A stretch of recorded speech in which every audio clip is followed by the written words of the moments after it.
کریں. میں ابھی گیا ہوا تھا سندھ کے سفر میں، واپسی پر میں ملا معین اختر، وہ جو بڑا مشہور آدمی نہیں ہے اسٹیج اور ٹیلی ویژن وغیرہ کا، اس سے میری ملاقات ہوئی. تو وہ مجھے اپنی کارگزاری سنانے لگا. اب ماشاءاللہ 5 وقت نماز پڑھتا ہے اور تبلیغ میں تھوڑا تھوڑا وقت لگا رہا ہے.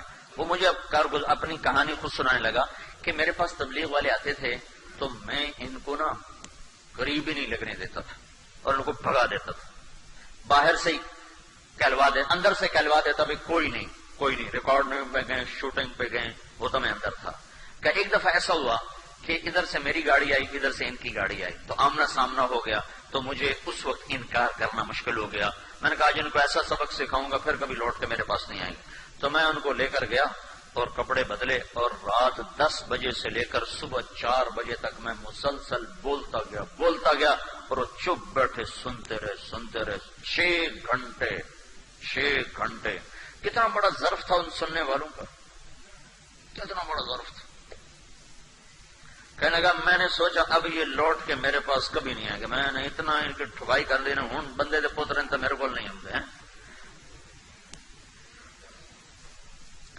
کہنے لگے میری عادت ہے کہ میں قرآن پڑھتا ہوں، 1 سطر پڑھوں، 2 سطر پڑھتا ہوں، 3. لیکن جب میں قرآن پڑھتا ہوں تو اس طرح پڑھتا ہوں کمرہ بند ہوتا ہے اور میرے کمرے میں کوئی داخل نہیں ہو سکتا. تو میں بالکل پوری تھما تن گوش ہو کر اور متوجہ ہو کر میں قرآن پڑھتا ہوں.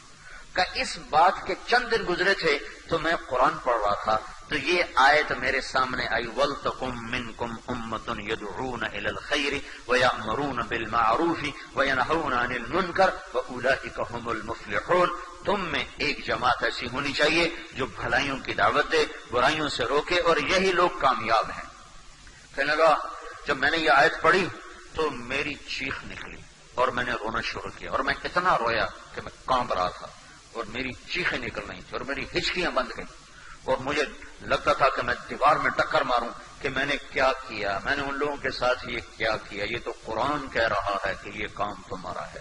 تو کہا میں باہر نکلا، اس کا ملازم غلام نبی، اس نے کہا غلام نبی ہوگا، تو میں نے اس سے کہا غلام نبی مجھے وہ بندے پیدا کر کے دو جہاں سے بھی پیدا کرنے ہیں.